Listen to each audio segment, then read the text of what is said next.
तर फायनली आज माझा हा माठ आता मी माड्यावरनं खाली उतरवलेला आहे, कारण गेल्या काही दिवसांपासून खूप जास्त उन्हाचं तापमान वाढलं आहे आता. आणि अहो 2-3दा बोलले मला की बाहेरून आल्यावर आता फिल्टरमधलं पाणी प्यायला नको वाटतं, जरा गार पाणी प्यावंसं वाटतं, तर माठ काढून घे म्हणून. तर आज तो मी काढून घेतला आहे. हिवाळ्यात त्यात खूप जास्त गार पाणी व्हायचं, पिलं जायचं नाही किंवा मग सर्दी व्हायची सगळ्यांना, त्यासाठी तो मी काढून ठेवला होता. तर स्वागत आहे सगळ्यांचं आपल्या पुन्हा एका नवीन व्हिडिओमध्ये. तुम्हा सगळ्यांचा आजचा दिवस सकारात्मकतेने भरलेला व आनंददायी असा जावं अशी साईंचरणी प्रार्थना करते. आणि आजच्या आपल्या व्हिडिओला आपण सुरुवात करूयात. तसं तर माझ्याकडे ना एक तांब्याचं माठसुद्धा आहे, पण कंटिन्यू तांब्यामधलं पाणी पित नाही, तेही आपल्यासाठी चांगलं नसतं असं मी ऐकलं होतं मागे, म्हणून तोही मी वापरायला काढलाच नव्हता. आणि हे जे तुम्हाला स्टीलचं स्टँड दिसतंय माठ ठेवायचं, तर ते इतकं छान आहे. तुम्हाला घ्यायचं असेल तर तुम्ही नक्की परचेस करा, कारण मला तर ते खूप आवडलं पर्सनली. तर त्याचा फायदा असा की जे काही ग्लास आपण इकडे तिकडे वेगळं स्टँड घ्यायला लागतं ग्लास ठेवण्यासाठी, तर तेही घ्यायचं गरज नाही, त्याच्या खालीच आपण ग्लास ठेवू शकतो. 6 ग्लास त्यात मावतात रेग्युलर साईजचे. हे माझे जरा खाली असे मोठे असल्यामुळे 4च मावतात. आणि त्यातल्या त्यात आपण एखाद्या वेळेस माठ वगैरे जर गळतो तर त्याच्या खाली आपल्याला प्लेट किंवा काही भांडं ठेवायला लागतं, आणि ते खराब होतं सारखं पाणी त्यात जमा झाल्यामुळे. तर याच्यासोबत ही जी काही मरून कलरची प्लेट दिसते, तर ही सुद्धा सोबतच भेटलेली आहे. म्हणजे थोडंफार जरी तुमचं माठ लीक होत असेल, गळत असेल, तर त्यातल्या त्यात ते पाणी जमा होतं, किंवा बऱ्याचदा माठ भरताना खाली सांडलं जातं, तर ते खाली पडत नाही, त्याच्यातच जमा होतं. आणि त्यामुळेच मला हे स्टँड खूप आवडलं होतं. आणि हाईटच्या मानाने सुद्धा ते खूप छान आहे. खालून आपण खालून आपण पुसून वगैरे शकतो, धुवून घेऊ शकतो किचन प्लॅटफॉर्म डायरेक्टली पाणी टाकून. त्यामुळे तुम्हाला आवडला होता. तर तुम्हाला घ्यायचं असेल तर तुम्ही नक्की परचेस करा. आणि आता गेल्या 3-4 महिन्यांपासून माठावर ठेवलेला होता माडावर, त्याच्यामुळे त्याच्यावर भरपूर अशी धूळ जमा झाली होती. तर आतून बाहेरून त्याला छान असं स्वच्छ करून घ्यायचं आहे. तर बाहेरून मी त्याला सगळ्यात आधी तर जे काही आपलं विमचं लिक्विड असतं तेच, आणि भांड्या घासायची जी काही घासणी असते, तर आधी ते धुवून घेतली होती व्यवस्थित, उष्ट वगैरे असतं त्यात, तर त्याच्याने बाहेरून घासून काढलं होतं. आणि आतून त्याला जे काही आपलं मीठ असतं खाण्याचं, तर त्या मिठाने घासून घेतलं होतं मी, ज्यामुळे की त्याचे जे काही छिद्र असे बंद पडलेले असतात ते ओपन होतात, आणि त्याच्यातून मग हवा लागते पाण्याला, आणि पटकन पाणी गार होतं. तर नवीन घ्यावंसं असं चाललं होतं माझं, पण म्हटलं जेवढा दिवस जाईल तेवढा हात याला वापरून घेऊयात, कारण फारसं काय तो वापरला गेलेला नव्हता. मागच्या वर्षीसुद्धा म्हणजे एकदाच वापरलेला आहे तो, मागच्या वर्षी, तोही 2 ते 3 महिने, कारण उशीर आणला गेला होता तो. म्हणून म्हटलं ह्या वर्षी, आता हे वर्षी निघेल आता त्याच्यावर, पुढच्या वर्षी बघूयात नवीन. आणि ह्याआधी मी एक जो काही लाल कलरचा माठ असतो तर तो आणला होता. तो बाहेरून चिकन होता, आणि त्याच्यावर डिझाईन असल्यामुळे त्याच्यात पाणी फारसं गार होत नव्हतं, कारण हवा शिरायलाच त्यात जागा नसते. त्यामुळे शक्यतो असाच माठ घ्या तुम्ही सुद्धा, जर का तुम्हाला घ्यायचा असेल तर. तर इथे बाहेरून तो क्लीन करून झाला होता, आणि आतून आता मी मिठाने घासून घेते त्याला व्यवस्थित. आणि तरीसुद्धा मी त्याच्यात एक दिवस पहिल्यांदा जे पाणी भरलं होतं, तर ते साधं पाणी भरून पूर्ण त्याच्यातून काढून घेतलं होतं. डायरेक्टली त्याचा जे काही तोटी आहे नळ ते सुरू करून, म्हणजे तेही इनडायरेक्टली स्वच्छ होऊन जातं आपलं, कारण आपण आतमध्ये तोटीमध्ये हात वगैरे घालून धुवू नाही शकत म्हणून. तर इथे माठ धुवून झाला होता, आणि तो आता वाड्यात ठेवला आहे मी दिवसभर. त्याला आज आणखीन हवा लागू देणार आहे. तर आज आहे शनिवार, तर मला म्हणजे सकाळचंच आवरायला खूप जास्त लेट झालं होतं. सकाळचं म्हणजे जे काही रुटीन असतं ते झाडे वगैरे घेतो आपण, थोडंफार काही घरातलं डस्टिंग असतं शनिवारची साफसफाई, तर ती केली होती. तर ती आंघोळीच्या आधी माझी करून झाली होती, आणि आधी बऱ्याचदा दाखवून झालेलं आहे. त्यामुळे म्हटलं आता आज काही शूट नव्हतं मी घेतलेलं. आणि आज मला स्पेशली किचन आवरायचं होतं थोडंसं, म्हणजे स्टेप बाय स्टेप आवरते मी, बऱ्याचदा सांगते. तर आज वरचं सगळं आवरायचं होतं मला किचनचं, जसं की स्टाईल झाल्या. आणि विंडो गेल्या एक 5-6 दिवसांपूर्वी स्वच्छ केली होती, म्हणून आता मी तिला विंडो नाही स्वच्छ करत, फक्त हे एक कडप्पे आहेत माझ्याकडे 2 ते 3, तर ते आवरायचं आहे. आणि इकडे बाजूला क्रॉकरीसाठी मी छोटे छोटे असे हे लावून घेतले, फडी लावून घेतलेले लाकडी, तर ते मला आवरायचे. तसं तर इथे माझं क्रॉकरी युनिट खूप छान झालं असतं, पण ते केलेलं नाही आहे सध्या तरी. त्याच्यामुळे ते ओपन असल्यामुळे खूप धूळ त्यावर जमा होते. त्यातल्या त्यात असं तेलकट होते, जे काही डब्यांचे आणि बरण्याचे जे काही झाकणं आहेत, तर तसे तेलकट झालेले आहेत, आणि त्यावर धूळ बसली की ते जास्त पॅक बसतात. तर त्यासाठी हे आज मला आवरून घ्यायचं होतं. आणि हळूहळू करते उद्याला थोडंसं किचनच्या खालचं, जसं की ट्रॉलीज वगैरे, आणि मग माड्यावरचे जे काही डबे आहेत ते, आणि त्यानंतर फ्रीज. असं मी 3 दिवस करून माझं किचन आवरत असते. एकाच दिवसात खूप जमलिंग होते, किंवा मग त्यानंतर व्हिडिओ जे असतात थोडंफार एडिटिंगलाही वेळ द्यायला लागतो, 2 वेळचा स्वयंपाक असतो, बऱ्याच गोष्टी असतात. आणि त्यासोबतच आज आता उन्हाळा सुरू झाल्यामुळे आता ब्लँकेट वगैरे काही लागत नाही एवढे फारसे, तर ते बाजूलाच पडलेले असतात. तर तेही मला धुवून वाळवून त्यांना छान असं आता ठेवून द्यायचे जागेवर, जे की बेडमध्ये ठेवलेले असतात. तर तेही मी लावलेलं आहे बाहेर, म्हणजे ब्लँकेट धुवून होत आहे तोपर्यंत मी घरातलं आवरती आहे. आणि प्रत्येक महिन्यातून एकदा असं मी क्लिनिंग करून घेते. स्पेशली वरचं आवरते प्रत्येक महिन्याला. ट्रॉलीजमध्ये तरी एखाद्या वेळेस स्किप करू शकतो आपण, कारण ते रोजचे रोज ज्या ट्रॉलीज उघडल्या जातात ते थोडंफार तिथल्या तिथे आवरलं जातं.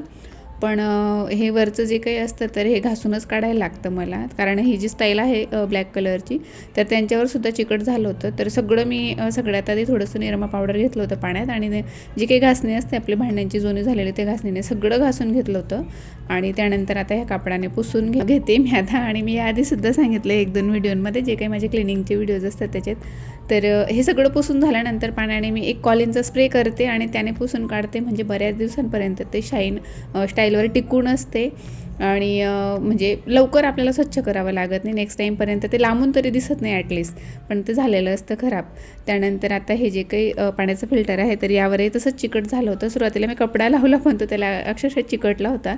मग नंतर तेही घासून काढलं आणि त्याच्यानंतर मग त्याच्यावरनं कपडा फिरवला. तोपर्यंत माझं एक ब्लँकेट धुवून झालं होतं, जे की खूप मोठ्या साईजचं आहे, डबल बेडचं. तर ते एकच बसतं मशीनमध्ये, तर ते धुवून झालं होतं. तर ते मी काढून वर त्याला गच्चीवर आता वाढत घातलं होतं. तसं तर ते वाढलेलं असतं, पण त्याला ठेवायचं आहे आता बेडमध्ये, त्यामुळे म्हटलं त्याला थोडंसं ऊन दाखवून देऊयात आपण. तर उन्हात वाढत घातलं आहे आणि आता हे 2 लावते मी, जे की सिंगल आहेत तर हे 2 बसतात. आणि त्याच्यानंतर रेग्युलर जे काही कपडे असतात ते तर तसेच पडून होते. आज दिवसभरातून 2 ते 3दा मशीनही लावणं झालं होतं. तर हे सेकंड बॅच मी आता लावून घेते, तोपर्यंत ते ब्लँकेटही वाढलेलं असतं, पण मग त्याला ऊन लागून जाईल, त्यामुळे की त्याला सकुबट वगैरे वास येणार नाही. तसं तर मी त्यामध्ये डांबरगोळी तरी सुद्धा ठेवून दिलेले असतात 2-3 ब्लँकेटमध्ये, जे आतमध्ये ठेवलेले असतात बेडमध्ये, गोधड्या वगैरे त्यांच्यात. त्यानंतर मग इथे सगळ्यात आधी तर स्टीलची भांडी धुवायला घेतली. फार कमी असतात तिथे स्टीलची भांडी, 4 ते 5 डबे आहेत फक्त, पण मग सगळ्यात आधी ते घासून घेतले, कारण त्यांना डाग वगैरे पडतात, पुसून घ्यायला लागतं म्हणून. आणि सगळ्या बरण्यांचे जे काही वरचे झाकणं वगैरे असतात तर ते धुवून काढलं, कारण त्यांच्यात बऱ्याचदा पाणी राहून जातं आणि थोडा वेळही जास्त लागतो त्यांना मोठ्या भांड्यांच्या अकॉर्डिंग जर आपण बघितलं तर आतमध्ये सुकायला. त्यामुळे सगळ्यात आधी सगळे झाकणं धुवून काढली होती, त्यांना पुसून घेतलं होतं आणि त्यानंतर मग बाकीचं आवरायला घेतलं होतं. तर प्रत्येक महिन्याला जर का आपण अशी थोडीफार क्लिनिंग करत राहिलो, एक सेक्शन करून असं डिव्हाइड करून, तर आपल्याला फारसं थकवा येत नाही आणि किचनही आपलं मेंटेन राहतं. तर मी प्रयत्न करते, महिन्यातून 1-2-3 दिवस असे असतात की सगळं क्लिनिंगचं काम असतं माझ्याकडे किचनमधलं, तेही हळूहळू करते मी स्टेप बाय स्टेप. त्यानंतर छान असे गाणे सुरू करून दिले, कारवा सुरू केला. सकाळपासून मी विसरले होते लावायचं, आता माझ्या लक्षात आलं की लावून देऊयात म्हणून, आणि छान मोडवर त्याला सेट केलं. सगळे जुनी गाणी लावली होती किशोर कुमारची, आणि आत्ता माझ्या कामांचा स्पीड डबल होणार आहे.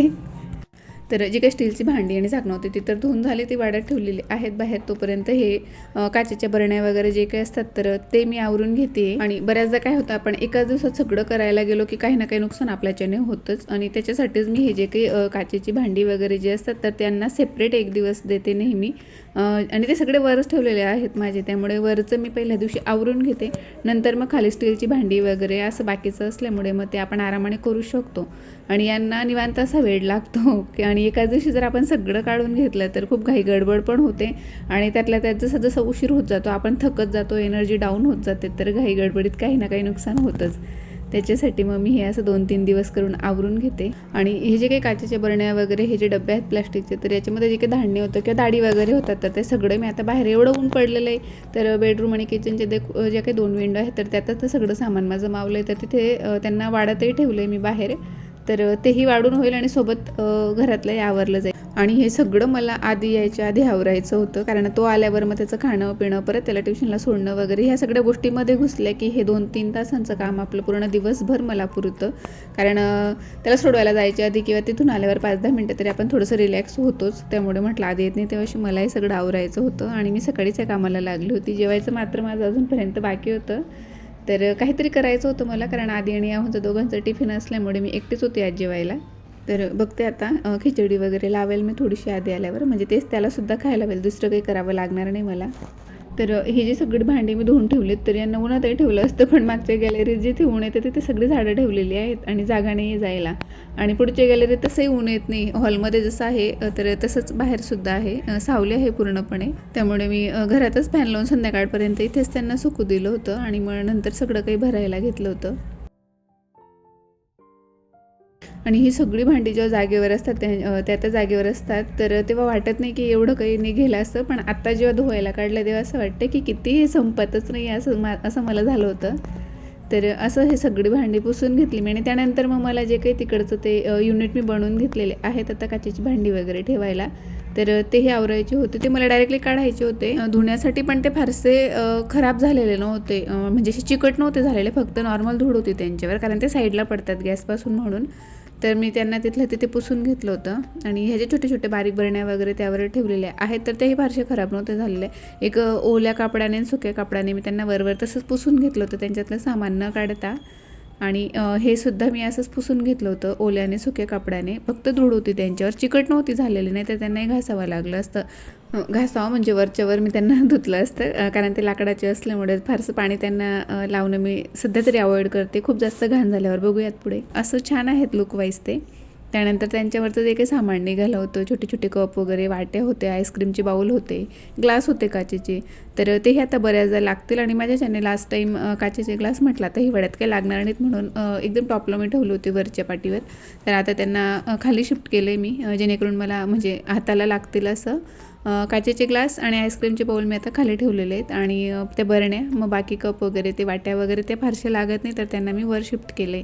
आणि हे एक शोपीस आहे, फूल आहे, तर तेही धुवून काढलं. त्याच्यावर भरपूर अशी धूळ जमा झालेली होती आणि चिकटही होतं, तर त्यालाही मी निरमाच्या पाण्यात फिरवून घेतलं होतं, आधी हलवून घेतलं होतं आणि त्यानंतर मग नळाखाली स्वच्छ धुवून घेतलं, कारण ते तिथेच फिल्टरवर ठेवलेलं असतं, तर त्यामुळे ते खराब झालेलं होतं. आणि हे सगळं आवरून झाल्यानंतर आता वेळ होती किचन ओटा क्लीन करायची, त्याआधी ह्या बरण्या मी पुसून घेतल्या होत्या. आणि असं एरवी आपल्या लक्षात येत नाही, आपण कंटिन्यू किचनजवळ असतो तरीसुद्धा, पण असं काही आवरायला काढलं की तेव्हा लक्षात येतं की किचनचा ओटासुद्धा किती खराब झालेला असतो. बऱ्याचदा तेलाच्या बरण्या असतात पोळ्या वगैरे बनवताना वगैरे, किंवा भाजी बनवताना आपण तशाच खाली टेकतो, तर आपण रोजच्या रोज तर क्लीन करत असतो, पण एकदा त्यांना डीप क्लीन करावंच लागतं, घासून काढायला लागतं. तर मी थोडंसं निरमा पावडरचं पाणी केलं होतं आणि सर्फ एक्सेलचं, आणि ते सगळ्या ओट्यावर टाकून ठेवलं होतं.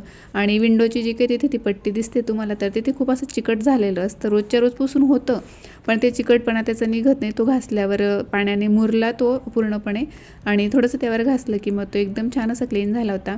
आणि विंडो आताच क्लीन केली होती 5-6 दिवसांपूर्वी, त्यामुळे फक्त जो की समोरचा काच असतो ज्याच्यावर थोडंफार एखाद्या वेळेस उडतं तेलाची शिंतोडे वगैरे, तर ते तेवढं काय ते मी घासून घेतलं होतं. आणि ते कडप होते ते तर सुरुवातीलाच घासून आणि पुसून झालेले आहेत माझे सगळं सामान खाली उतरवल्यानंतर. आता फक्त मला खालचा ओटा हा क्लीन करायचा होता, तर गॅसची शेगडी आणि नंतर किचन सगळं मी आधी घासून घेतलं होतं, त्यानंतर पाण्याने धुवून काढलं आणि मी आता पुसून घेते त्याला, कारण तसंच जर सोडलं आपण पाण्यासकट तर बऱ्याचदा ते असे पांढरे पांढरे डाग त्यावर पडतात. तर हे असं काही सगळं किचन आवरून झाल्यानंतर इतकं प्रसन्न वाटत होतं मला. आणि त्यानंतर मी घरांना झाडू वगैरे मारून सगळे घरं पुसायची बाकी होती फरशी, तर तेही पुसून काढलं. आणि तोपर्यंत आधी आला होता. आणि असं आवरलेलं किचन असलं नीट आणि क्लीन, तर तिकडे स्वयंपाक करायला सुद्धा खूप आपल्याला हौस वाटते आणि मन लागतं सगळ्यात महत्त्वाचं म्हणजे. तर आजचा हा व्हिडिओ मी इथेच थांबवते. नेहमीप्रमाणे आवडला असेल तर लाईक करा, जे कोणी चॅनलवर नवीन असतील त्यांनी चॅनलला सबस्क्राईब करा, आणि सोबतच तुमच्या काही सजेशन असतील तर ते मला कमेंटद्वारे नक्की कळवा. पुन्हा भेटू एका नवीन व्हिडिओमध्ये, तोपर्यंत आनंदी रहा. बाय.